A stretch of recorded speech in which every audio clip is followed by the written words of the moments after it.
사랑의 하나님 아버지, 이 이른 아침 이 시간 말씀과 기도로 나아갑니다.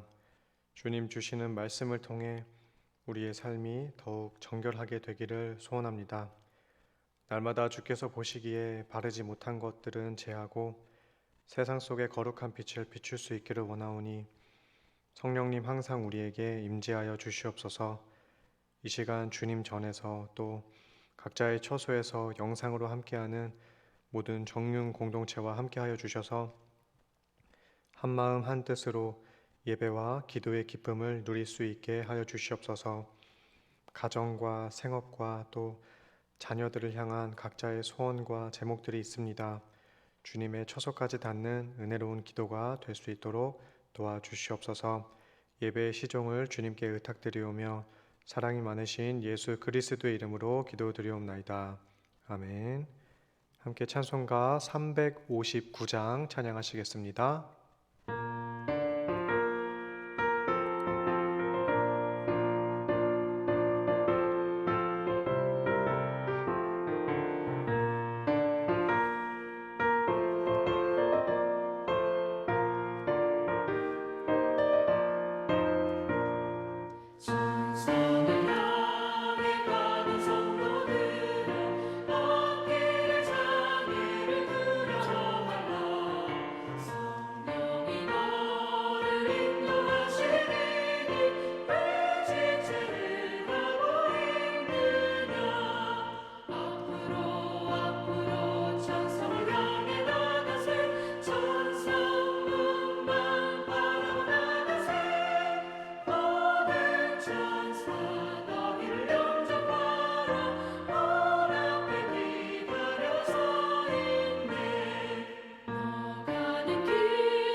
오늘 함께 보실 말씀 출애굽기 14장 1절부터 14절까지의 말씀입니다. 출애굽기 14장 1절부터 14절까지의 말씀 제가 봉독해 드리겠습니다. 여호와께서 모세에게 말씀하여 이르시되 이스라엘 자손에게 명령하여 돌이켜 바다와 믹돌 사이에 비하이로답 곧 바알스본 맞은편 바닷가에 장막을 치게 하라.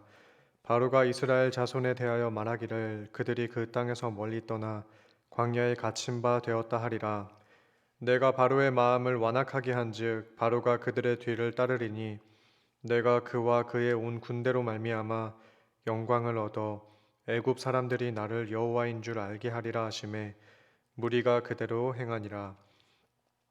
그 백성이 도망한 사실이 애굽 왕에게 알려짐에 바로와 그의 신하들이 그 백성에 대하여 마음이 변하여 이르되 우리가 어찌 이같이 하여 이스라엘을 우리를 섬김에서 놓아 보내었는가 하고 바로가 곧 그의 병거를 갖추고 그의 백성을 데리고 갈새 선발된 병거 600대와 애굽의 모든 병거를 동원하니 지휘관들이 다 거느렸더라.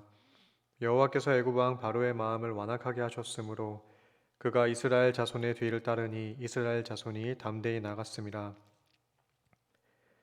애굽 사람들과 바로의 말들, 병거들과 그 마병과 그 군대가 그들의 뒤를 따라 바알스본 맞은편 비하이롯 곁 해본 해변 그들이 장막 친데 미치니라. 바로가 가까이 올 때에 이스라엘 자손이 눈을 들어본즉 애굽 사람들이 자기들 뒤에 이른지라. 이스라엘 자손이 심히 두려워하여 여호와께 부르짖고 그들이 또 모세에게 이르되 애굽에 매장지가 없어서 당신이 우리를 이끌어내어 이 광야에서 죽게 하느냐. 어찌하여 당신이 우리를 애굽에서 이끌어내어 우리에게 이같이 하느냐. 우리가 애굽에서 당신에게 이른 말이 이것이 아니냐. 이르기를 우리를 내버려 두라. 우리가 애굽 사람을 섬길 것이라 하지 아니하더냐. 애굽 사람을 섬기는 것이 광야에서 죽는 것보다 낫겠노라. 모세가 백성에게 이르되 너희는 두려워하지 말고 가만히 서서 여호와께서 오늘 너희를 위하여 행하시는 구원을 보라.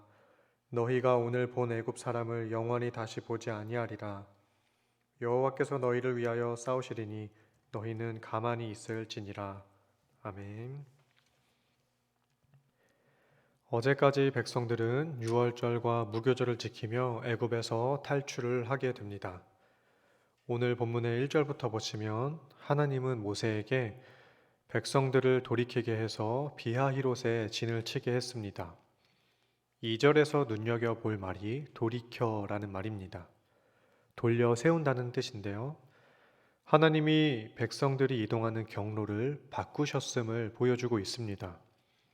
성경 저자는 여호와의 의도를 밝히기 위해서 네 군데의 장소를 이야기했는데 주목할 만한 것은 하나님께서 의도적으로 이스라엘을 바닷가 쪽으로 인도하셨다는 점입니다.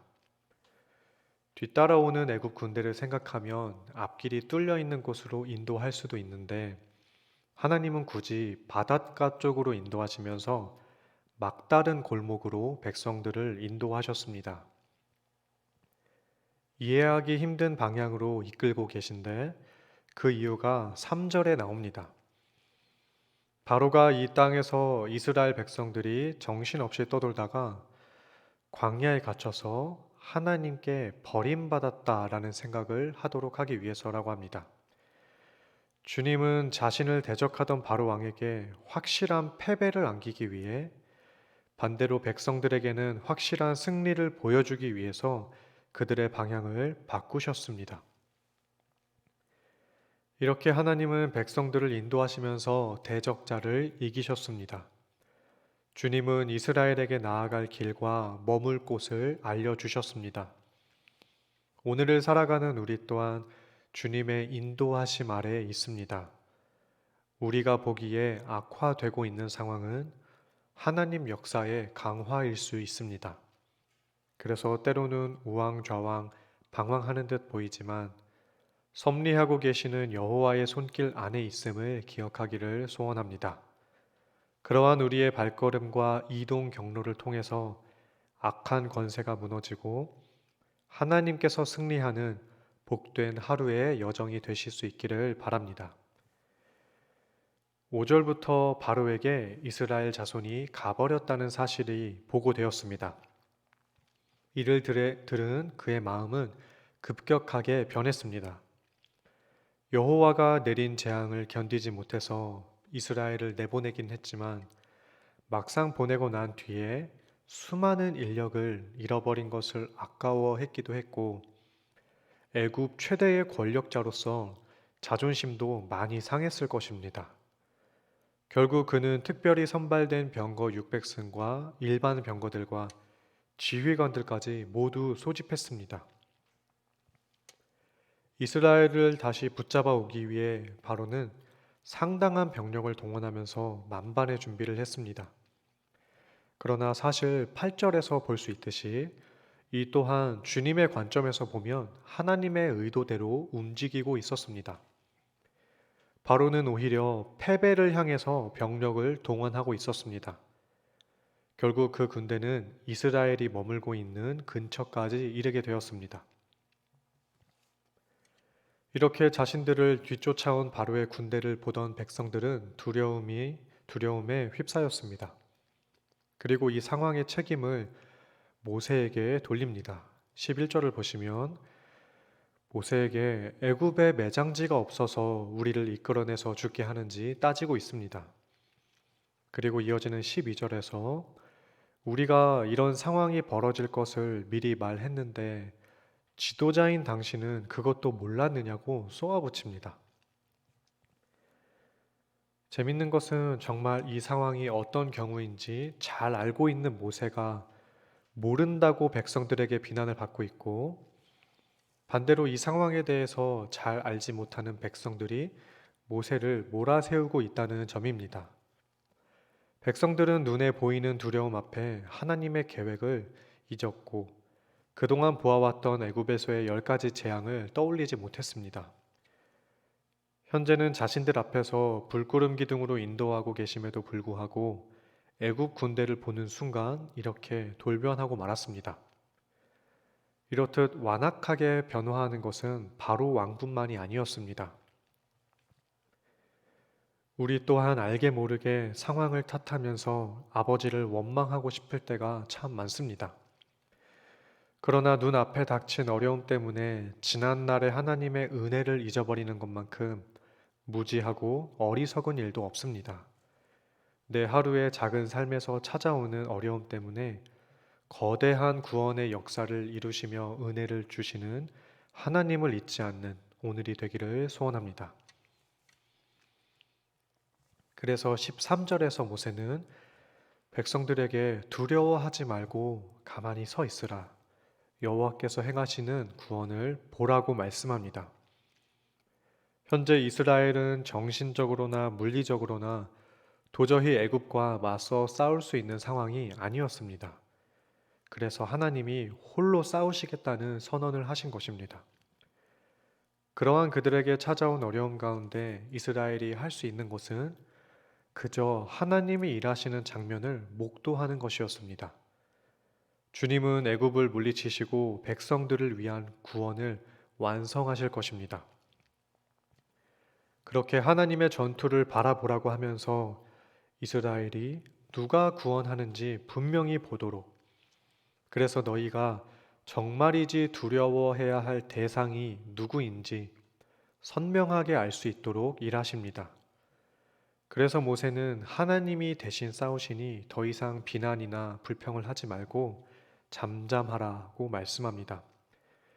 우리 인생도 가만 놓고 계수해 보면 감사거리보다 불평할 순간이 훨씬 더 많을 때도 있는 것이 사실입니다.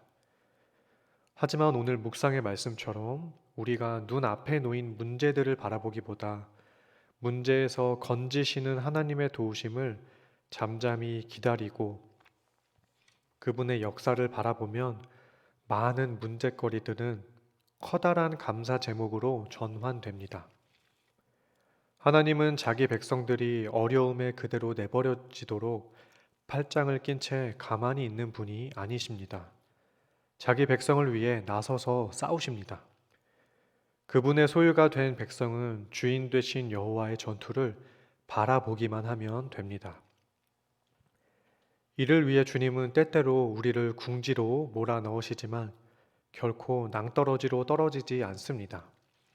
이를 기억하시면서 저와 여러분 모두가 주님이 우리 갈 길을 인도하시고 계신다는 것을 신뢰하고 믿음과 인내를 가지고 하나님의 역사를 바라보는 믿음의 백성들이 되시기를 간절히 소원합니다.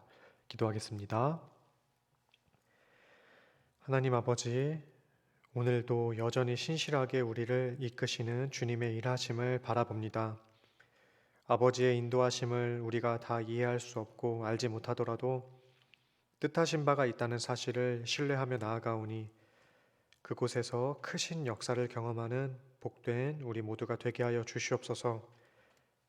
헤아릴 수 없는 이스라엘의 이동 경로를 통해 주님 스스로를 증거하시고 영광을 받으신 것처럼 세상이 알 수 없는 우리들의 걸음걸음이 복음 전도의 발걸음이 되게 하셔서 오직 주님께 영광 돌리는 우리 삶의 여정이 되게 하여 주시옵소서. 우리에게 답답한 문제들이 있습니다. 그것을 끙끙 앓고 있지 않고 주님께 기도 제목으로 올립니다. 오직 주님의 뜻에 따라 감사함으로 바뀌는 은총을 덧입혀 주시옵소서. 사랑이 많으신 예수 그리스도의 이름으로 기도드리옵나이다. 아멘. 하늘에 계신 우리 아버지여, 이름이 거룩히 여김을 받으시오며 나라가 임하시오며 뜻이 하늘에서 이루어진 것 같이 땅에서도 이루어지이다. 오늘 우리에게 일용할 양식을 주시옵고 우리가 우리에게 죄 지은 자를 사하여 준 것 같이 우리 죄를 사하여 주시옵고 우리를 시험에 들게 하지 마시옵고 다만 악에서 구하시옵소서. 나라와 권세와 영광이 아버지께 영원히 있사옵나이다. 아멘.